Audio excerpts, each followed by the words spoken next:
Trata del doctor Miguel Vallejos. Voy a ir leyendo un poquito hasta que se conecte. El doctor Miguel Vallejo es psiquiatra, tiene título de grado de la Facultad de Medicina de Buenos Aires, Universidad de Buenos Aires, médico con diploma de honor, título de posgrado, residencia en la especialidad de salud mental en el Hospital Neuropsiquiátrico José Borda, especialista en psiquiatría. ¿Qué más que él nos contará cómo es el impacto clínico y prevalencia en eventos traumáticos en mujeres víctimas de trata de personas y prostitución? Actualmente, ayudante de la Cátedra de Medicina Legal y de Ontología, Facultad de Medicina, docente de la Universidad de Buenos Aires. Ayudante de la materia de Psiquiatría Forense en la Facultad de Abogacía en la Universidad de Buenos Aires.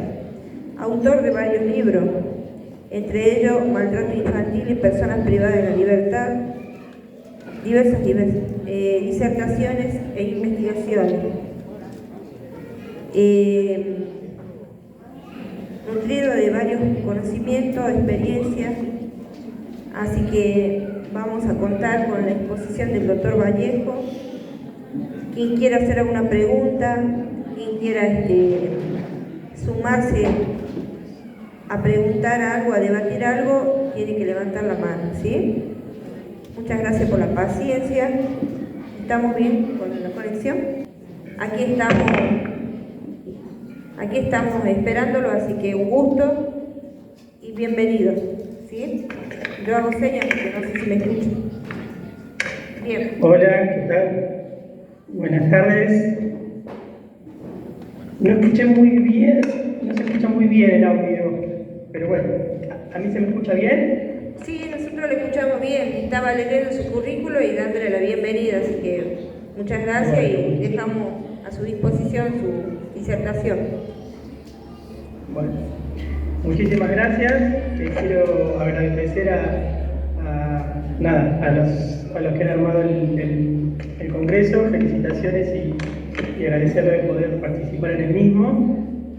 También a muchas compañeras que están ahí en el congreso que están muy comprometidas con la temática, así que la verdad que para mí es un honor poder transmitir desde lo que es salud mental, mi experiencia que tengo en relación a esta temática.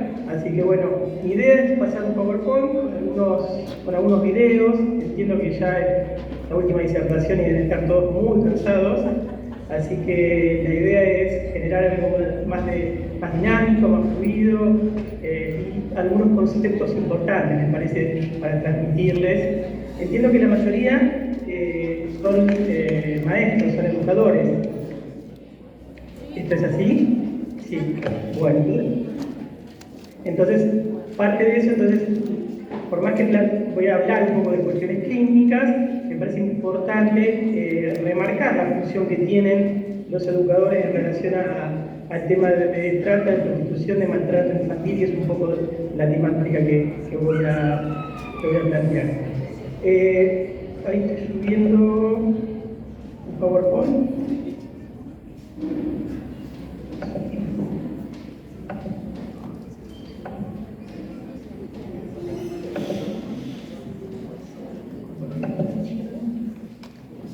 No me deja compartir pantalla, dice que me habilitaron para compartir pantalla. ¿Me tiene que habilitar?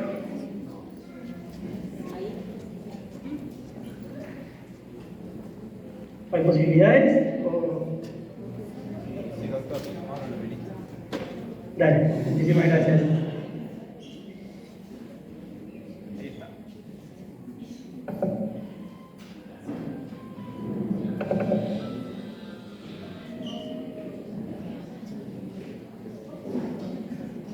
¿Se ve la pantalla?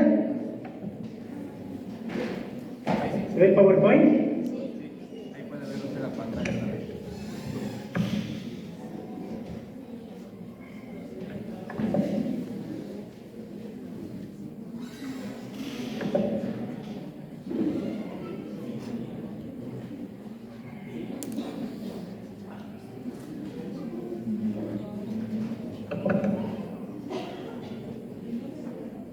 ¿Se ve, perdón, se ve el PowerPoint?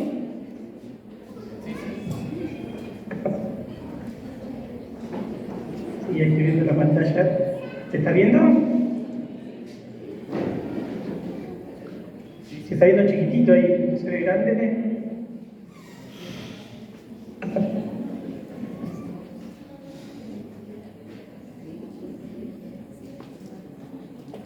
Le hago una cosa, ¿se ve grande o se ve chiquitito?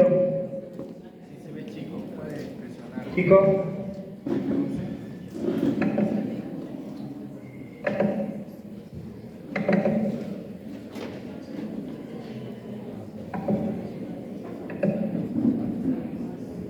¿Sigue viendo chico?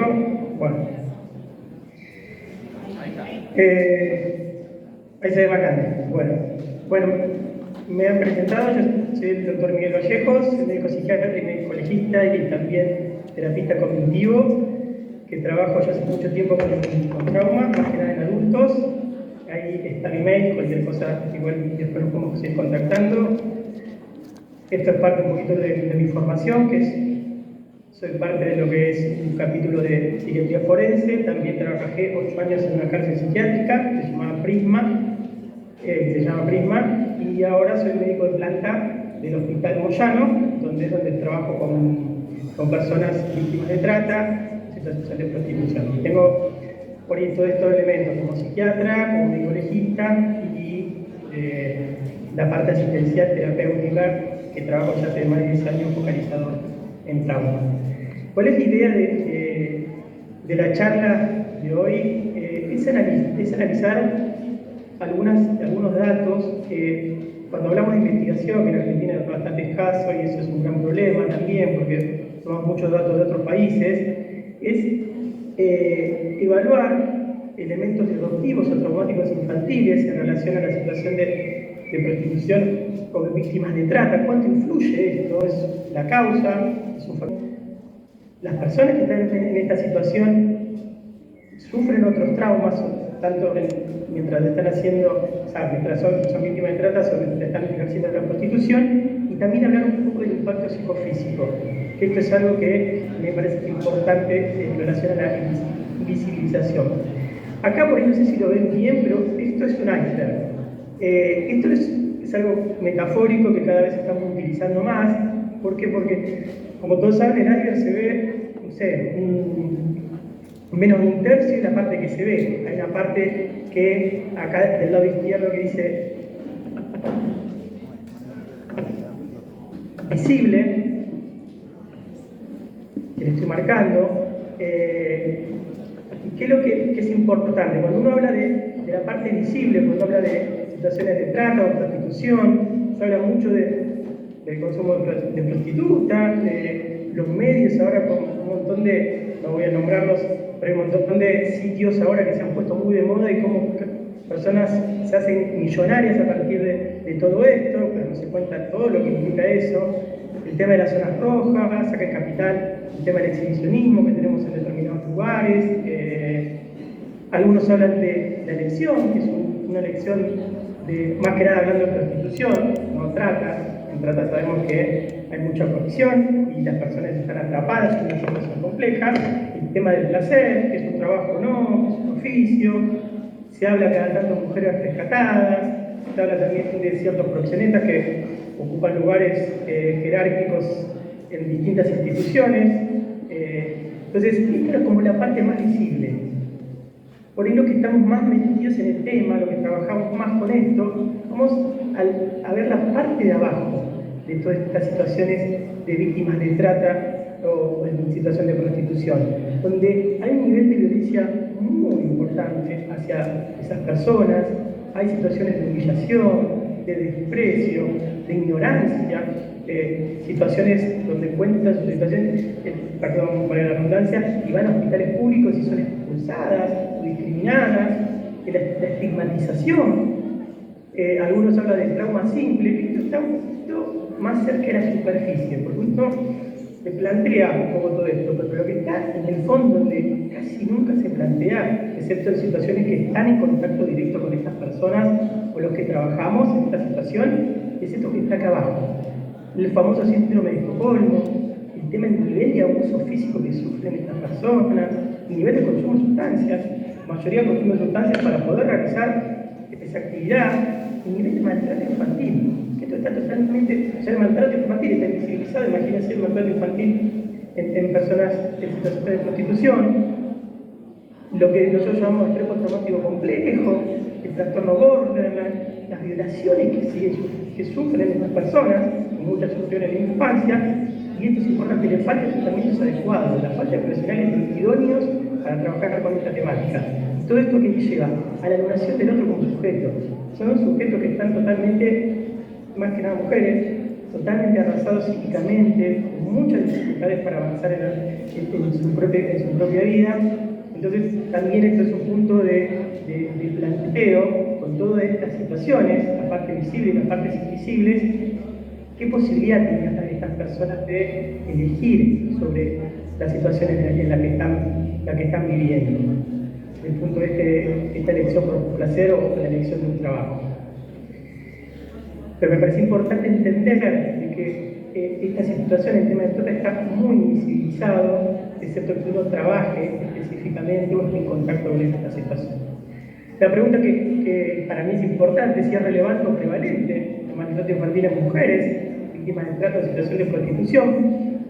En esto, vamos a empezar con algo. Sé que no tengo mucho tiempo, 40 minutos. Vamos a ver algunos videos. Este es el primer video.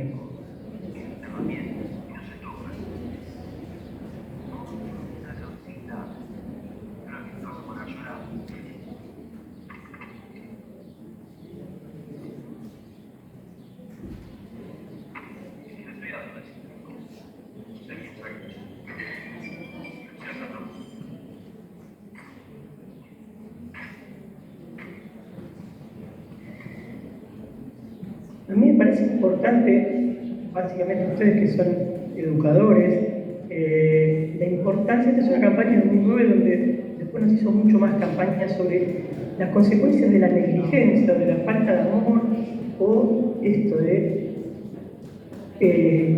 poner sobrenombres, cuestionar emocionalmente al otro, decirle que es un inútil, que no sirve para nada, estas situaciones que nosotros venimos de una historia, donde era normal toda esta forma de decir o expresarse, o la forma que tienen ciertas personas de decir, lo hago porque esto te va a hacer más fuerte. Bueno, ahora todas estas cosas son maltrato infantil. Y se ve y se sabe que genera alteraciones en la estructura psíquica muy graves.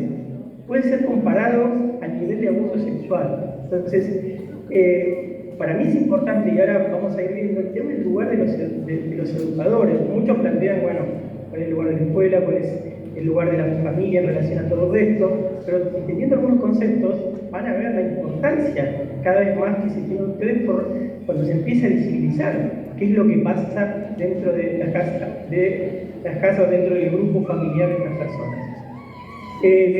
Es importantísimo el tema de los medios, para bien no para mal en estos temas. En algunos estudios que se hicieron acá en Capital, se vio que después de charlas de ESI, y yo estuve con personas que hicieron el tema de educación sexual integral, los chicos se acercan, estoy hablando de chicos de 8 o 9 años con esas personas, diciendo, a mí me pasó eso, yo no sabía que eso estaba mal. Y se vio que aumentaron un montón, no la denuncia de los niños, sino que los niños empezaron a hablar más. O también a partir de casos emblemáticos. Entonces, este es un punto importante, cómo a partir de que los niños se sientan seguros, conectados, que empiecen a comprender ciertas situaciones sobre su propio cuerpo, y que en general son personas de su propio ambiente que hacen cosas sobre su propio cuerpo, este es un punto importante entender que ustedes cumplen un rol muy importante. Tratar de explicarle a esos niños, a esas personas, las personitas, que ya tienen cierto desarrollo por el tema de la tecnología y cierta conexión, la importancia de su cuerpo, la importancia de qué cosas están mal, la importancia de que puedan expresarlo en algún lugar fuera de su entorno familiar, porque sabemos que la mayoría de los abusos son intrafamiliares. Esto no hay lugar a duda, en todo el mundo, todas las investigaciones, los abusos son intrafamiliares o de de personas dentro del grupo familiar. Entonces ahí cumplen un lugar ustedes tan importante. Esto es importante, me parece, para entender en relación a las consecuencias que va a haber. Y por suerte cada vez hay más leyes que nos ayudan a nosotros a qué hacer con esta información, porque muchas veces cae en la nada, pero ahora vamos a ver que por suerte se ha avanzado bastante en este país. Ahora vamos con otro video.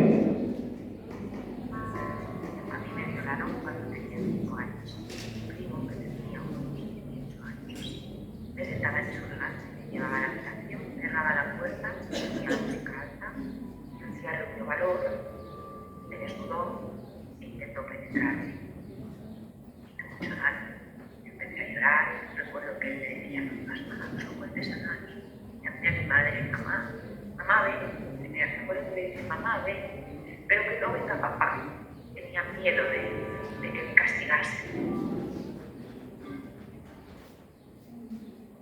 A mí también me pasó, supongo que tendríamos 10, 11 años, era el verano, y nada, mi abuelo me llamó. Mi abuela estaba echando la siesta y me dijo que me sentara encima de él, pues de repente la cosa se empezó a poner un poco rara.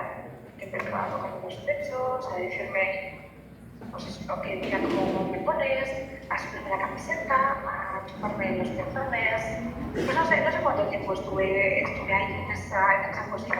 Yo pensé que una vez que le iba a contar, pues ya no tendría que ver a esa persona nunca más.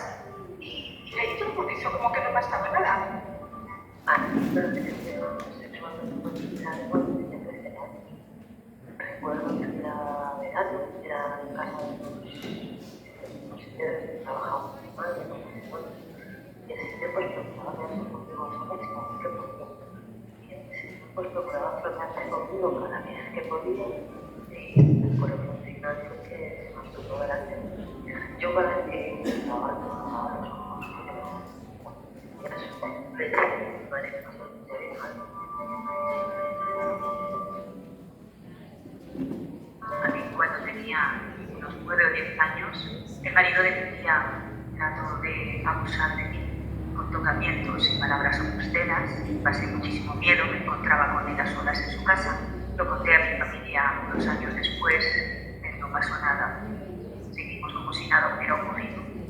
Cuando tenía 17 años, era mi primer trabajo y tras una comida de Navidad, el que entonces era el superior de la empresa, jefe inmediato, decidió acompañarme a casa, se ofreció para llevarme en su coche y en lugar de hacerlo paró en un descampado de camino, se tiró encima de mí e intentó violarme. Conseguí taparme, al día siguiente dejó de hablarme y pocos días después me despidió.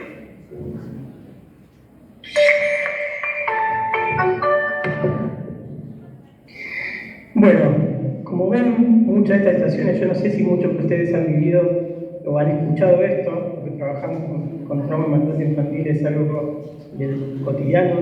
Me parece importante que ustedes escuchen esto, entendiendo también el efecto que nos puede generar. Hay algo que se llama traumatización vicaria, que es lo que nos pasa a nosotros si no nos estamos cuidando, podemos tener un estrés postraumático nosotros de solo escucharlo. Según manuales de psiquiatría, por escuchar esto que ustedes acaban de escuchar, algunos de ustedes pueden llegar a tener estrés postraumático. Para entender la complejidad de toda esta temática, meternos con trata, meternos con situaciones, meternos específicamente con personas que han sufrido un montón de estas situaciones. La diferencia es que ustedes están en el primer nivel, lo que diríamos prevención primaria, o sea, ya está, o prevención secundaria, con el ESI, prevención primaria. También ya la persona que sufrió esto es tratar de cortar todo ese ciclo en el nivel de violencia que está. A mí me parece importante también entender esto, que hasta el año de 2015 el Código Civil planteaba de que los padres, o sea, yo soy padre, la mayoría por ustedes padres, teníamos el poder de corrección, o sea, el deber de los padres de prestar orientación indirecta, o sea, y poder de corrección. ¿Qué es el poder de corrección? Hasta el 2015 el Código Civil nos habilitaba que nosotros teníamos, es una palabra compleja, poder de corrección, o sea que nosotros teníamos nosotros no, porque yo no sabía cuándo era padre, pero los padres hasta el 2015 corregían y tenían el poder para hacer con sus hijos lo que querían. Por suerte, en 2015, no es hace mucho tiempo, se plantea de que se modifica esto, se modifica el padre como el orden superior, que se tiene que obedecer, que se tiene que respetar, que no se puede cuestionar nada de eso, por lo que se llama responsabilidad parental. Esto está muy explicitado en el Código Civil, y si ustedes hacen una denuncia de que los padres no están cumpliendo la responsabilidad parental, que el Código Civil explicita qué significa esto, por ejemplo, la toma de decisiones, pueden hacer denuncia y pueden perder los padres lo que es la patria potestad. O sea, el Código Civil plantea que allá los padres no tienen más el poder sobre los hijos, tienen la obligación de acompañar. Esto es algo importante que ya está establecido en la ley. Ya hace 7 años que está establecida la ley. Hasta antes de eso, al revés, la ley decía otra cosa. Entonces me parece importante porque el lugar de la familia, yo no creo que la mayoría de las familias sepan que tenían el poder de corrección de los padres, pero entender de que la ley en algún punto justificaba ciertas formas de educar o corregir, porque dice poder de corrección. Vamos con el último video que habla en relación a las cosas que nosotros podemos hacer y cómo la ley está cubriendo ahora, más que nada a ustedes y a nosotros los médicos, para hacer denuncias. Hace 10 años, mi vida como la conocía se derrumbó cuando me enteré que mis 3 hijas estaban siendo víctimas de abuso.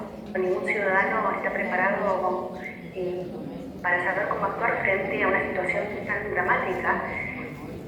El problema era que el Estado tampoco. 1 de cada 5 niñas, 1 de cada 13 niños son víctimas de abuso sexual infantil. Lo que hay que entender que por alguna familia hay un abusador, no es solamente un niño víctima, la familia es víctima de una violencia tácita, donde el abuso es la máxima intensidad de violencia explícita. Entonces no hay una familia, hay una ficción. Es importante entender que el abuso sexual es un abuso de poder en el fondo, ¿no? Un adulto que se está valiendo, ¿no?, de esa situación de poder que tiene frente a un niño para abusarlo. A veces no es necesario ni siquiera tocarlo, exponerlo a pornografía, exponerlo a cuestiones erotizadas de un adulto, tocamientos indebidos del cuerpo frente a un niño. Todo lo que tiene que ver con una exposición prematura a la sexualidad. El abuso sexual, a diferencia de un ataque sexual, de una violación de oportunidad, se construye en el tiempo. El agresor lo primero que hace es instalar en la víctima el secreto. De esto no podemos hablar, esto es un juego entre vos y yo, nadie te va a creer. El delito sexual infantil en la infancia es un daño minimizado y está mal cuantificado. Necesitamos elevar esas penas, elevar el umbral del costo de violar la ley. Este cambio legislativo es un cambio muy profundo, primero porque tiene que ver con la forma en que vamos a concebir de ahora en más el abuso sexual. Fíjate que hasta ahora el abuso sexual sabíamos que ocurría, una docente iba y lo denunciaba, por ejemplo, y lo que establecía la ley era que el fiscal, o sea, la justicia, el propio Estado, tenía que preguntarle a los tutores, a los padres o a los tutores de ese niño si podían investigar o no. Si el Estado estaba pidiendo permiso frente a la sospecha de un abuso sexual de un niño. El segundo gran problema es que el Estado se lo preguntaba al círculo familiar de los niños. El 80% del abuso es intrafamiliar, con lo cual en un gran porcentaje le estaba preguntando muy posiblemente a los propios agresores del chico. Un montón de víctimas, muchas denuncias, pocas comparado con la cantidad, casi nada de condenas. Entonces, había una justicia que no actuaba cuando se la necesitaba. En cambio, con esta ley que se votó en ambas cámaras y nos llevó 5 años trabajando. Empezamos en el 2014 con jornadas por todos lados, en las universidades, en el Congreso, convenciendo, enseñando. Pues cambia una palabra, pero un pequeño cambio y una gran protección, cambia el enfoque. Ahora, frente a cualquier denuncia, el Estado tenga la obligación de denunciar, sin pedir permiso y garantizando que los chicos estén protegidos. Los legisladores hacemos mejores leyes cuando lo hacemos junto con los protagonistas de las políticas. Sabemos ahí si la ley es buena, si no, si le sirve. Y la ley que transforma el abuso sexual infantil en un delito de instancia pública indica ese camino. Una ley que le sirve a los protagonistas, que no es una carrera de obstáculos, que es una calidad en el modo en que el Estado cuida. Tenemos que empezar a hablar de abuso. Es un tema que tenemos que romper con el tabú, porque un niño se respeta. Un niño vale mucho en Argentina.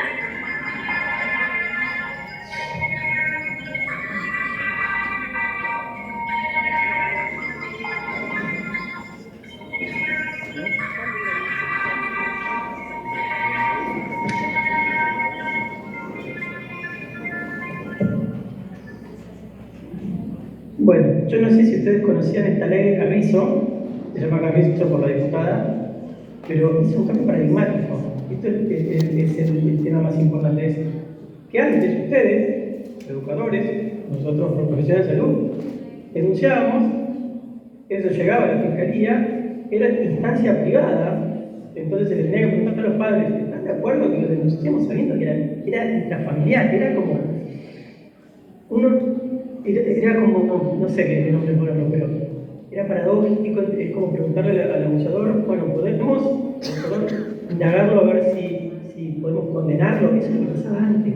Ahora no, ahora está en instancia pública, entonces cualquier denuncia que ustedes hagan, ya no se le pide más permiso. Entonces es un punto importante, por ejemplo, en Entre Ríos, que es una de las provincias más importantes, tienen en la página del gobierno para denuncias anónimas. La verdad que cada vez se está avanzando más en esto, porque es muy importante, porque muchas de las cosas que pasaban antes era que después venían los padres y nos agredían a nosotros, o quizás ustedes tienen alguna situación de esta. Ahora no, ahora es primero que es anónimo, o sea, nadie sabe quién fue la que denunció o la persona que denunció, y esto avanza solo. El Estado está obligado a avanzar solo y a no pedir permiso. Esto es lo más importante, es un cambio paradigmático terrible, porque además vamos a ver realmente la realidad de los abusos. Y además, ya no vamos a correr tanto riesgo de que después sepan de que fuimos nosotros los que denunciamos, que eso después trae grandes problemas. A mí me parece importante plantear la diferencia cuando le decimos disruptivo, de traumático, y esto es algo que no es lo mismo que un estrés. Cuando hablamos de disruptivo, es cuando una situación o varias situaciones, en general del mundo externo, afectan el nuestra forma de ver el mundo. Y va a generar cierta alteración en la percepción que vamos a tener del mundo. La diferencia, porque traumático siempre estaba analizando, y se le dice todo es traumático, todo es traumático. Traumático es cuando eso que pasó, por ejemplo, cuando un padre abusa de su hija, acá es devastador, que no hay posibilidad de integrarlo en nuestra cultura psíquica. O cuando alguien golpea, o cuando alguien deja que le hagan daño a su hija, o cuando todos los días hay distintos tipos de maltrato de distinta índole, eso arrasa, eso destruye, y más cuando son personas pequeñas que todavía no tienen desarrollado el sistema nervioso. Entonces, esto es importante entender. En un niño, la mayoría de estas situaciones son traumáticas y van a generar efectos a corto y a largo plazo de manera importante. Por eso quería marcar que no es lo mismo una situación estresante que algo traumático, porque se banaliza muchísimo. Lo traumático y lo traumático es algo que genera consecuencias psíquicas terribles, devastadoras. Vamos a ver por qué estamos hablando tanto de maltrato infantil en esta charla de prostitución o víctima de trata. Fíjense que hay estos distintos estudios.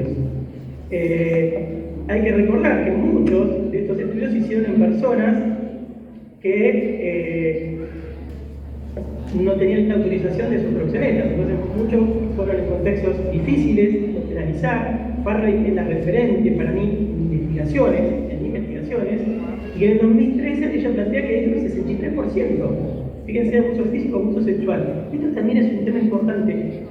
Hasta hace 10 años, ¿qué abusos se analizaban? Los que eran visibles, el abuso físico y el abuso sexual, que dejaba marca. Nosotros ahora ya sabemos que no darle alimentos a un hijo, no que vayan a la escuela sin los elementos adecuados, las zapatillas, la ropa, no darle el amor necesario, los cuidados, la protección, insultarnos en cualquier momento, eso también es el tipo de maltrato, pero que no dejan huellas visibles externas, sino internas. Y ustedes como pueden ver eso, eso se ve.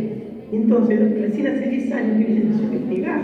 Por eso, la mayoría de los estudios que, por ejemplo, tenemos acá, tiene que ver con esto, que se evalúa solamente abuso físico o sexual. Entonces esto era como minimizado también. Por suerte, eso ha cambiado, y si vemos a Farley, 13 años después también, evalúa que aumentó todo. El 79% de las personas en situación de prostitución o tratas, o sea, 8 de cada 10 sufrió abuso sexual. La mayoría sufrieron, el número de perpetradores era hasta 4. O sea, han sufrido múltiples abusos sexuales. Esto es lo que plantea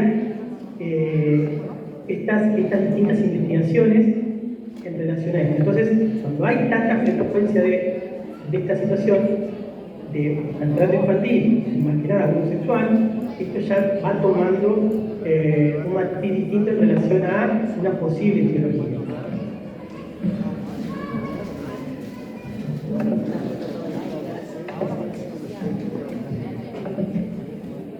Entonces, esto perdón que esté en inglés, pero acá también, fíjense, este es un estudio más novedoso, creo que hace 6-7 años, donde hablan de que el 98% de sobrevivientes de prostitución sufrieron abuso emocional. Ese es el video que vimos, donde se lo descalificaba en esa escena, pero seguramente hay otras escenas más, y el 72% habla de pobreza. Pero cuando hablamos de pobreza, hablamos de cierta negligencia física, de no se le dan los alimentos adecuados, no se alimentan. Esto genera una desnutrición física, pero a su vez genera también situaciones, además que todo el efecto del bullying que puede generar en las escuelas, estas situaciones que probablemente ustedes hayan vivido en relación a las personas por ahí que no tienen, o que van con cosas rotas, o que van con elementos inadecuados. Todo esto va generando efectos en la estructura psíquica de estos niños que después pueden desarrollar distintas problemáticas. Nosotros acá nos vamos a focalizar, este es un gran autor en relación a lo que es consecuencias de maltrato infantil, y nosotros nos vamos a ubicar en lo rojo, sexualización traumática. Básicamente la sexualización o el abuso sexual puede llevar por esta prevalencia tan alta a prácticas prostituyentes. Yo de todas las personas que trato, todas sufrieron un abuso sexual. Lo que no significa, esto es importante, que el abuso sexual lleve a personas a tener prácticas prostituyentes o terminar en la prostitución. Esto es muy importante. El maltrato infantil no siempre va a generar consecuencias, ni tampoco va a generar problemas delictivos ni enfermedades mentales. Hay un montón de elementos a analizar también para ubicar esta situación.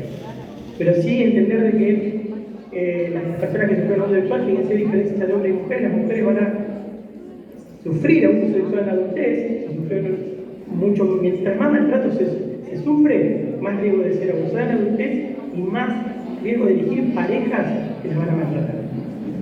Esto por ahí lo vamos a pasar porque por ahí es muy complejo, pero entender de que en el nivel 1, acá donde quiero marcarles, es los elementos iniciales que pueden llevar factores de riesgo que tienen que ver con la posibilidad de prácticas prostituyentes. En nivel 2 también hay otros elementos que tienen que ver con el contexto sociodemográfico en el que van creciendo,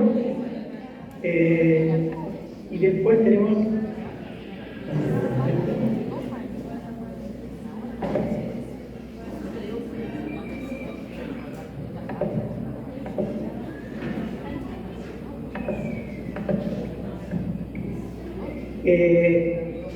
las situaciones de consumo de drogas, las situaciones de generar nuevos tipos de violencia y problemas o trastornos psiquiátricos. Entonces, entender de que no hay una relación directa entre abuso sexual infantil o maltrato infantil con la situación de prostitución. Hay elementos en el medio, como todo, que van a hacer estas situaciones. Y ustedes, es muy importante para mí los educadores que puedan entender que son tutores de resiliencia.